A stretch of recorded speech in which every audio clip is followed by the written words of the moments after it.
Welcome to our channel. இந்த வீடியோவில் TN TET exam prepare பண்ணுறவங்களுக்கான இலவச தமிழ் மாதிரி தேர்வு தான் பார்க்க போகிறோம். இது வந்து third test. Already 2 free test கொடுத்துருக்கோம். தேவைப்படுறவங்க சேனலில் அட்டன் பண்ணி பாருங்கள். இந்த சேனலுக்கு ஃபஸ்ட் டைம் வரீங்கன்னா சப்ஸ்கிரைப் பண்ணிடுங்க, பெல் ஐக்கானும் கிளிக் பண்ணிக்கோங்க. அப்போ தான் நாங்கள் போகிற வீடியோ இமீடியட்டாக உங்களுக்கு ரீச் ஆகும். ஓகே, இப்போ வீடியோக்குள்ளே போயிடலாம். தமிழில் நமக்கு கிடைத்துள்ள மிக பழமையான இலக்கண நூல். ஃபியூ செகண்ட்ஸ் டைம் தரேன், ஆன்சர் நீங்களே பார்த்து கெஸ் பண்ணுங்கள். அதுக்கப்புறம் நான் ஆன்சர் சொல்கிறேன்.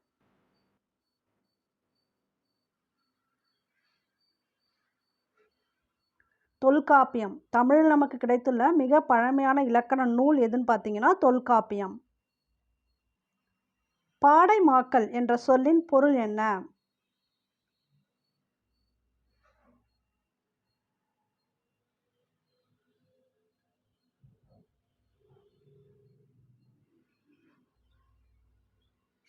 பல மொழி பேசும் மக்கள். பாடைமாக்கல் அப்படிங்கிற சொல்லுக்கு பொருள் பல மொழி பேசும் மக்கள். திராவிடம் என்னும் சொல்லை முதலில் குறிப்பிட்டவர் யார்?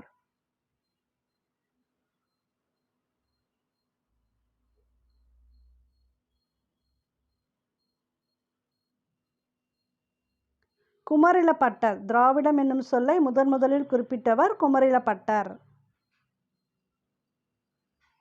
நாவின் நுனி அன்னத்தின் நுனியை பொருந்துவதால் பிறக்கும் எழுத்துகள்.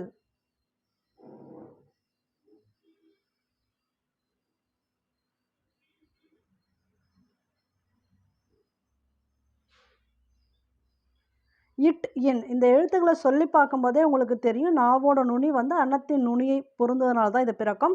ஸோ இது போல் கேள்விக்கு நீங்கள் படிக்கணும் அப்படிங்கிற அவசியமே கிடையாது. இந்த எழுத்துக்களை சொல்லி பாருங்கள், அப்போவே உங்களால் ஆன்சர் பண்ண முடியும். இது போல் கேள்விகள் வந்து ரிப்பீட்டடாக டிஎன்டெட் எக்ஸாமில் ப்ரீவியஸ் எல்லாம் கேட்டிருக்காங்க. ஸோ இதை வந்து நீங்கள் தெளிவாக பார்த்துக்காங்க இந்த டாப்பிக்கை.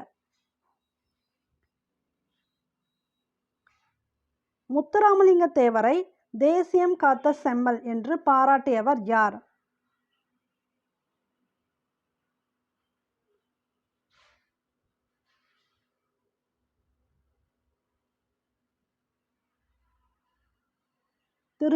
திருவி கல்யாண சுந்தரனார் தான் முத்துராமலிங்க தேவரை தேசியம் காத்த செம்மல் அப்படின்னு பாராட்டியவர்.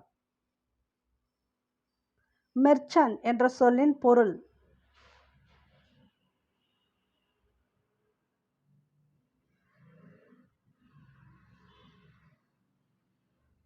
மெர்ச்சன் அப்படின்னா வணிகர்னு அர்த்தம். பட்டி மண்டபத்து பாங்கு அறிந்து ஏறுமின் என்று குறிப்பிடும் நூல் எது?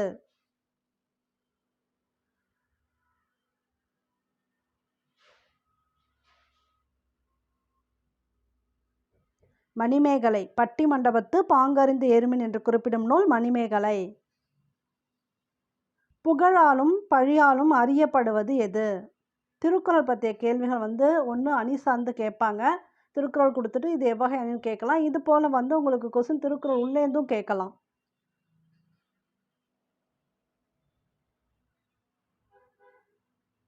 நடுவு நிலைமை. புகழாலும் பழியாலும் அறியப்படுவது நடுவு நிலைமை. தமிழ் எண்களை பொறுத்துக.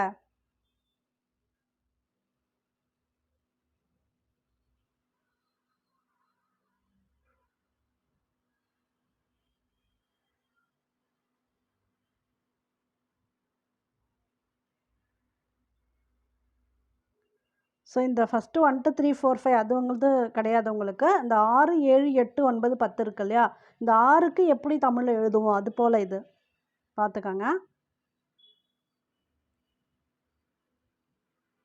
ஸோ இதை நான் டைரெக்டாகவே ஆன்சர் கொடுத்துருக்கேன், உங்களுக்கு ஈஸியாக புரியணும் அப்படிங்கிறதுக்காக. இதுக்கு ஆன்சர் வந்து தான்.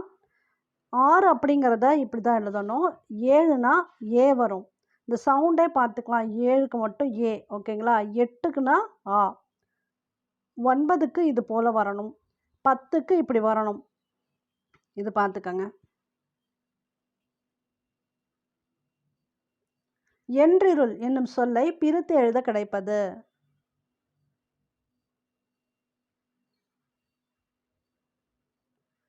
என்று ப்ளஸ் இருள். மூதுர். இலக்கண குறிப்பு தருக.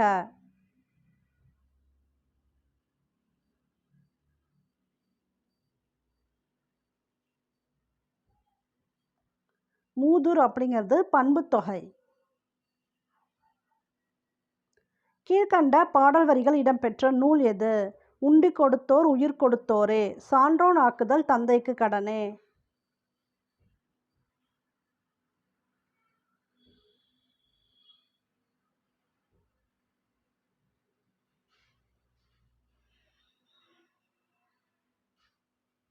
புறநானூறு.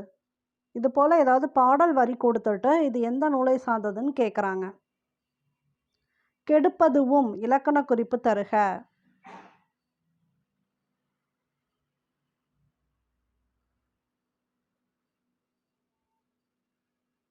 இன்னிசை அளபடை. அந்த அப்படிங்கிற சவுண்டு பார்த்தீங்கன்னா வந்துச்சுனாலே நீங்கள் தாராளமாக இன்னிசை அளபடை அப்படி சொல்லிடலாம். கெடுப்பதுவும்.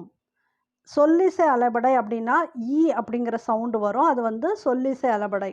அப்படிங்கிற சவுண்டு தான் இன்னிசை அளபடை. இது ஜஸ்ட் க்ளூ மாதிரி அதை ஞாபகம் வச்சுக்கோங்க. அளபடையிலேருந்து கேள்விகள் உண்டு எப்போவுமே. சுங்குடி சாலைகளுக்கு புகழ்பெற்ற ஊர்.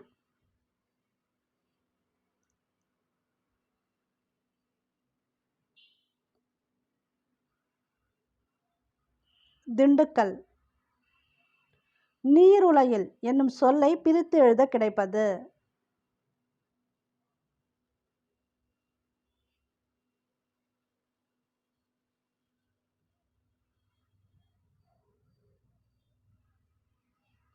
நீர் பிளஸ் உலையில். நீருலையில். நீர் பிளஸ் உலையில் இதுதான் வரும்.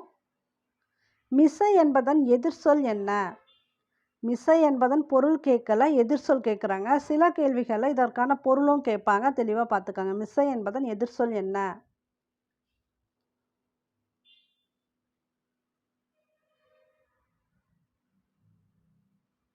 கீழே. மிசை அப்படின்னா மேலே. அதோட பொருள் பார்த்துக்கங்க. மேலேன்னு வரும். இவங்க கேட்டிருக்கிறது எதிர்சொல், அதனால கீழே வரும். புள்ளினிதழ்கள் எனும் நூலின் ஆசிரியர் யார்?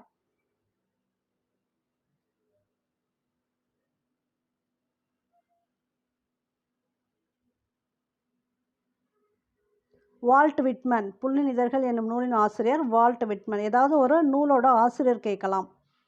தவறான இணையை தேர்வு செய்க.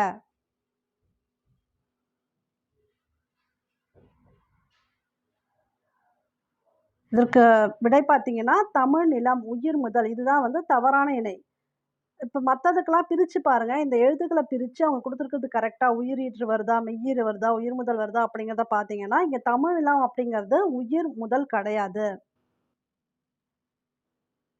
மெய் முதல்ல வரும். ஏறுகோள் குறித்து கூறப்பட்டுள்ள நூல்கள்.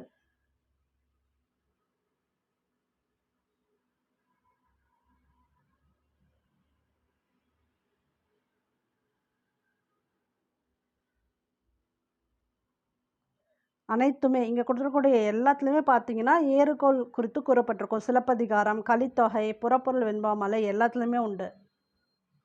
வா எனும் வேர் சொல்லுக்கு வினையால் அணையும் பெயர் எழுதுக. இது உங்களுக்கு அந்த ஜென்ரலாக அந்த பெயர் கொடுக்காம அது ஒரு சென்டென்ஸாக கொடுத்துருக்காங்க. அதை நீங்கள் படிச்சுட்டு கரெக்டாக ஆன்சர் பண்ணுங்கள். வா எனும் வேர் சொல்லுக்கு வினையால் அணையும் பெயர் எந்த சென்டென்ஸ் இருக்கோ அதுதான் இங்கே கரெக்டான விடையாக வரணும்.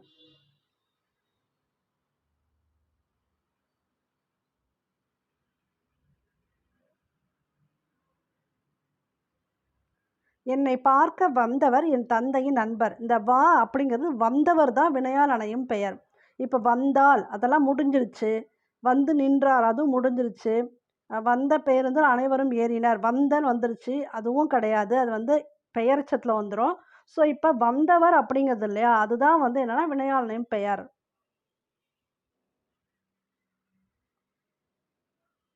பொறுத்துக. இதை அப்படியே மேட்ச் பண்ணுங்க.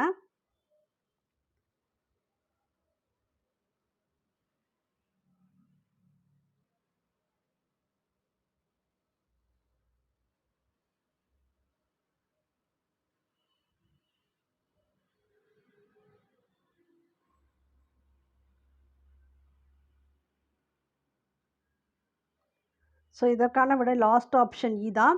அதாவது அழகின் சிரிப்பு யாரோடதுன்னா பாரதிதாசன் அவர்களோட படைப்பு. தண்ணீர் தண்ணீர் கோமல் சுவாமிநாதன். தண்ணீர் தேசம் வைரமுத்தோடது. வாய்க்கால் மீன்கள் வாய்க்கால் மீன்கள் இறையன்போடது. அதுக்கப்புறம் மழைக்காலமும் குயிலோசையும் கிருஷ்ணன்.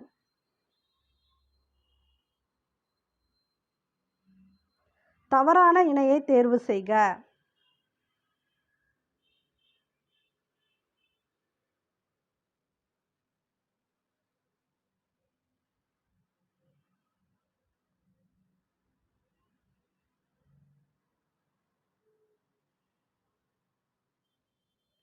இதில் கடல் ப்ளஸ் அலை, உயிர் ப்ளஸ் மெய்ன்னு இருக்கு இல்லையா, இதுதான் தவறான இணை. இப்போ மொழி ப்ளஸ் ஆளுமை அப்படின்னா அதோட ஈற்றெழுத்து பாருங்கள், இப்படி பிரிக்கும்போது ஈற்றெழுத்து ழீ வருது இல்லையா, அந்த ஈ சவுண்டு வந்தால் அது உயிர். ஆளுமை ஃபஸ்ட் எழுத்து பாருங்கள், அது வந்து உயிரெழுத்து.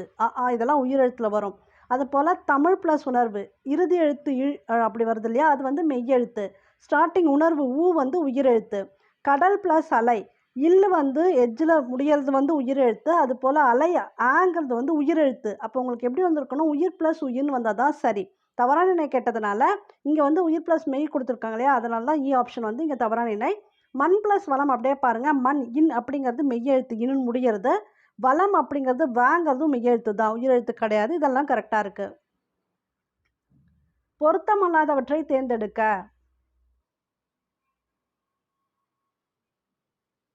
வந்து ஃபோர்த் ஆப்ஷன்.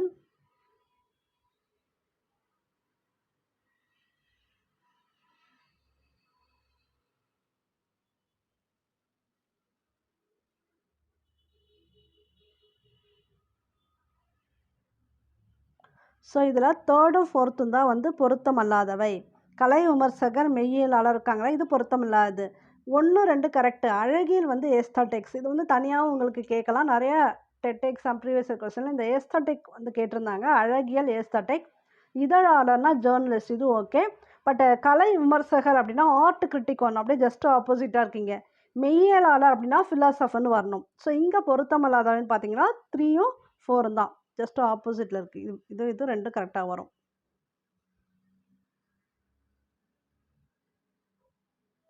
வந்து சரியான விடை என்ன அப்படிங்கிறத கீழே கொடுத்துருக்கேன்.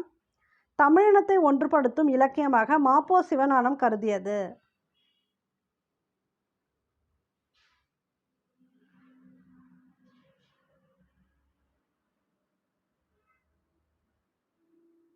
சிலப்பதிகாரம். இந்த கேள்வி வந்து டெட் எக்ஸாம் பொறுத்த வரைக்கும் ரிப்பீட்டட் கொஸ்டின். தமிழினத்தை ஒன்றுபடுத்தும் இலக்கியமாக மாப்போ சிவஞானம் கருதியது சிலப்பதிகாரம். தவறானது எது, கண்டறிந்து எழுதுக.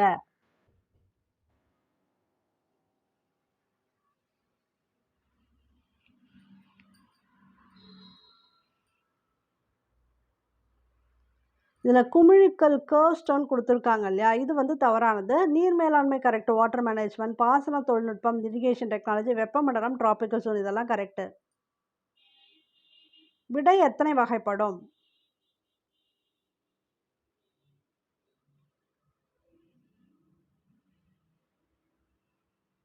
8 வகைப்படும். பின்வருவனவற்றுள் தவறானது எது? வெந்து வெம்பி எய்தி வினையெச்சங்கள், மூடுபனி வினைத்தொகை, கருங்குவளை பெயரச்சம், ஆடுங்கிளை பெயரச்ச தொடர். ஃபர்ஸ்ட் 2 ஆப்ஷன் பார்த்துக்கோங்க, அடுத்த 2 ஆப்ஷன் பார்த்துக்கலாம்.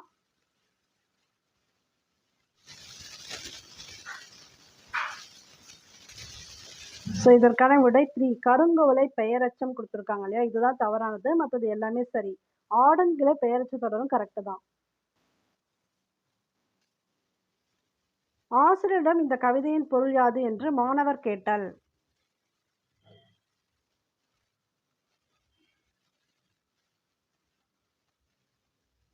அரியாவினா. மொழி ஞாயிறு என்று அழைக்கப்படுபவர் யார்?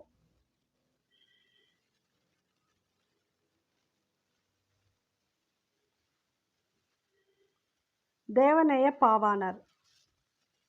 மருந்தே ஆயினும் விருந்தொடு உண் என்று கூறியவர் யார்?